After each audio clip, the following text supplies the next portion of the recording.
प्रत्येक घरामध्ये जेव्हा बाळ जन्माला येतं खूप लाड केले जातात त्याचे. सगळं घर आनंदाने नाचत असतं. मग तो मुलगा असो मुलगी असो, कारण त्या घरात एक नवीन पाहुणा आलेला असतो.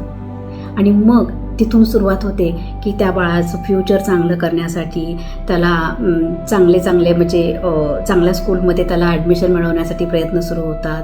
त्याच्यासाठी चांगलं फूड आणलं जातं, चांगले कपडे आणले जातात, त्याला कोणतं इन्फेक्शन होऊ नये यासाठी काळजी घेतली जाते.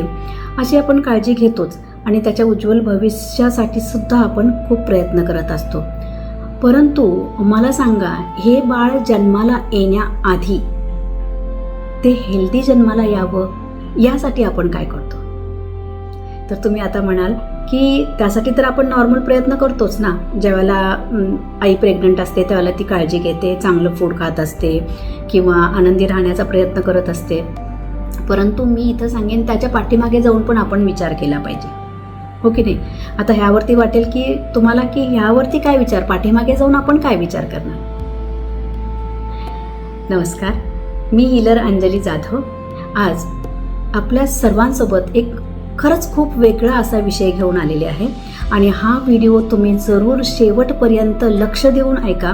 आणि तुम्हाला हा व्हिडिओ जर आवडला तर नक्की सबस्क्राईब करा आणि तुमच्या नात्यामध्ये किंवा तुमच्या ओळखीमध्ये जे कोणी लोक आहेत तुम्हाला वाटतं की त्यांच्यापर्यंत हा व्हिडिओ गेला पाहिजे, त्यांना नक्की शेअर करा. तर बघा, आपण सुरुवात करूया की जेव्हा एखादं कपल आता बेबी प्लॅन करत असतं, त्यांना आई वडील व्हायचं असतं, तर नॅचरली प्रत्येकाला असं वाटत असतं की आपलं येणारं बाळ हे सुंदर असावं, सुदृढ असावं, हुशार असावं, हो की नाही, निरोगी असावं. पण त्यासाठी आपण काय काळजी घ्यायला पाहिजे हे आपल्याला समजत नाही. तर ह्याची पूर्वतयारी आपल्याला 4 ते 6 महिने अगोदर करायला हवी आहे. कारण बघा, आई वडील दोघेही नोकरी करत असतात, दोघांनाही भरपूर ताणतणाव असतात, दोघांची लाईफस्टाईल अशी धावपळीची असते की योग्य ती लाईफस्टाईल मॅनेज करणं किंवा योग्य तो सकस आहार खाणं त्यांना शक्य होत नाही बऱ्याच वेळेला. आणि त्यामुळे कसं असतं की वडील जे असतात तर आता त्यांचे स्पर्म म्हणा किंवा आई असते तिची एग्ज असतात, तर ते किती हेल्दी असतात ते बघणं गरजेचं असतं. त्याशिवाय त्या दोघांचा जो मानसिक ताणतणाव असतात त्या ताणतणावांचा परिणाम त्यांच्या शरीरावरती पण होत असतो आणि त्यांच्या शरीरावरती जो परिणाम झालेला आहे तोच परिणाम त्या बाळाच्या आरोग्यावरती पण होऊ शकतो. म्हणूनच आपल्याला प्रेग्नन्सीमध्ये काळजी घ्यायची तर आहेच, परंतु त्या अगोदर 4 ते 6 महिने आपल्याला काळजी घ्यायची आहे. तर त्यासाठी आपल्याला काय करायचं आहे, योग्य सकस आहार तर घ्यायचाच आहे, आईनी आणि बाबांनी दोघांनीही, कारण ते बाळ दोघांचं असणार आहे, दोघांचीही गुणसूत्र त्यामध्ये येणार आहेत. त्यामुळं दोघांनीही हेल्दी असणं गरजेचं असतं. तर त्या दोघांनी एक चांगली हेल्दी लाईफस्टाईल त्यांनी फॉलो केली पाहिजे. जे आपण फूड खातो ते सात्विक खाणं गरजेचं आहे, स्मोकिंग करणं टाळलं पाहिजे, ड्रिंक्स करणं टाळलं पाहिजे. त्यानंतर खूप असे ताणतणाव असतील, रागावणं, चिडचिड करणं, ओरडणं, ह्या गोष्टी आपण टाळल्या पाहिजेत. आणि जो असं म्हणतो ना बॅलन्स डाएट असतं, ज्याच्यामध्ये प्रोटीनचं किती प्रमाण असावं, कार्ब्सचं किती प्रमाण असावं, एखाद्या चांगल्या न्यूट्रिशनिस्टचा सल्ला तिथं तुम्ही घेतला तर बरं होईल. कारण योग्य त्यावेळी योग्य त्या तज्ज्ञांचा सल्ला घेऊन जर आपण ते फॉलो केलं तर आपल्याला त्याचे नक्कीच फायदे होतात. हा झाला एक विषय. दुसरा विषय जो माझ्या फील्डशी रिलेटेड आहे, मी ॲक्युपंक्चर सायन्स किंवा सुजोग थेरपीप्रमाणे जर विचार करते तर त्याच्यामध्ये इमोशन्सला मी खूप प्राधान्य देते. तर त्यामध्ये काय करावं लागतं, तर ॲक्युपंक्चर सायन्समध्ये किडनी की डेफिशियन्सी, ओके, किडनी इसेन्स, ह्या गोष्टी इथं पाहिल्या जातात. तर किडनी इसेन्स हा प्रकार जो काय असतो की किडनीची एनर्जी तुमच्या रिप्रोडक्टिव्ह सिस्टीमशी जोडलेली असते आणि किडनीची एनर्जी ही प्रीनेटल एनर्जी मानली जाते, म्हणजे आईकडून मुलाला जाणारी एनर्जी, म्हणजे आई जे काही चांगलं करणार आहे तीच एनर्जी बाळाला जाणार आहे. म्हणून हा किडनी इसेन्स जो असतो त्या किडनी इसेन्सचे काही पॉईंट्स असतात, ॲक्युप्रेशरचे पॉईंट्स असतात, ॲक्युपंक्चरचे पॉईंट्स असतात. समजा कोणाला ॲक्युप्रेशर करायला जायला वेळ नाही तर त्याला आपण कलर थेरपीच्या स्वरूपात फक्त हातावरती ते पॉईंट्स, किडनी इसेन्स, ओके, तर तो किडनीचा इसेन्स जो असतो ना तो आपल्याला वाढवायचा असतो, हेल्दी करायचा असतो. त्यामुळे काय होतं की आईची जी युटरस असतं, म्हणजे या ठिकाणी बाळ राहणार असतं 9 महिने, ते हेल्दी व्हायला मदत होते. त्यानंतर अगोदरपासूनच प्रेग्नन्सीच्या अगोदर 4-6 महिन्यापासून सुजोग थेरपीमध्ये ह्या ठिकाणी युटेरसचे पॉईंट्स असतात आणि ह्या 2 बोटांच्या इथे ओव्हरीजचे पॉईंट्स असतात. ओके, हे ओव्हरीजचे पॉईंट्स, हे युटेरसचे पॉईंट आणि पुरुषांच्या मध्ये इथे हे तुमचे स्पर्मचे वगैरे टेस्टिकलचे पॉईंट्स इथे असतात. त्यामुळं प्रत्येकाने हे इथलं ॲक्युप्रेशर करणं, आईनी इथलं पण ॲक्युप्रेशर करणं, कारण ओव्हरीजचे पॉईंट्स इथे असतात, हे ॲक्युप्रेशर करणं दररोज दोन्ही हातावरती गरजेचं असतं. त्यामुळे त्यांचं जे युटेरस जे असतं ते हेल्दी राहण्यासाठी मदत होते.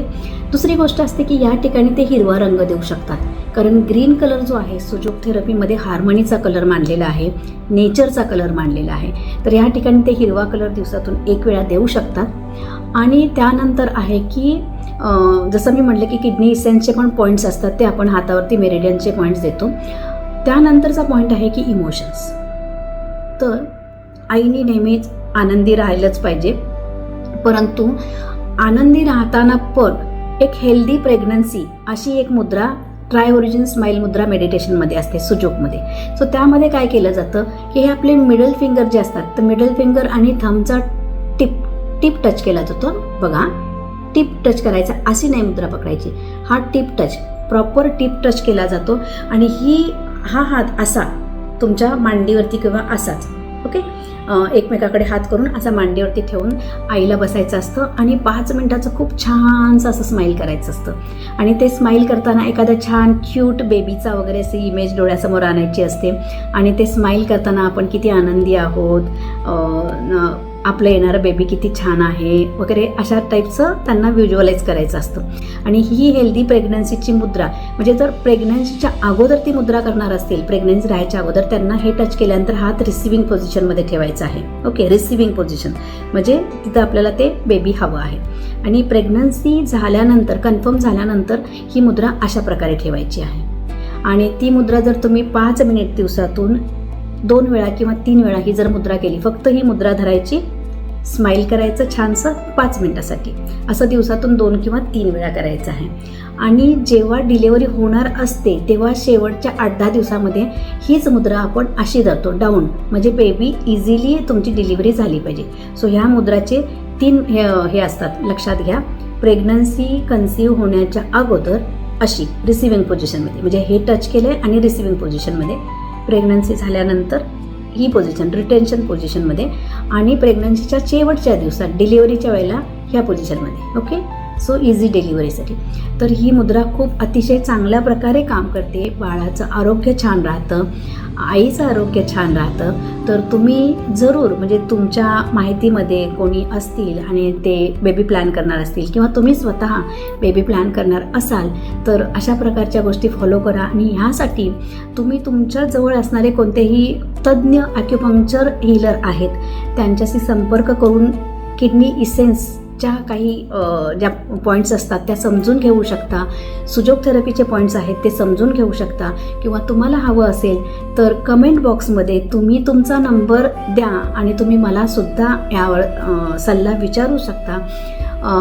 याबद्दल कोणताही विचारलेला सल्ला तुम्हाला विनामूल्य दिला जाईल. फक्त तुम्ही मला कॉन्टॅक्ट करायचा आहे. जरूर ह्या मुद्रा करा आणि आपल्या येणाऱ्या बाळाचं भविष्य हे निरोगी करा, सुदृढ करा. थँक्यू.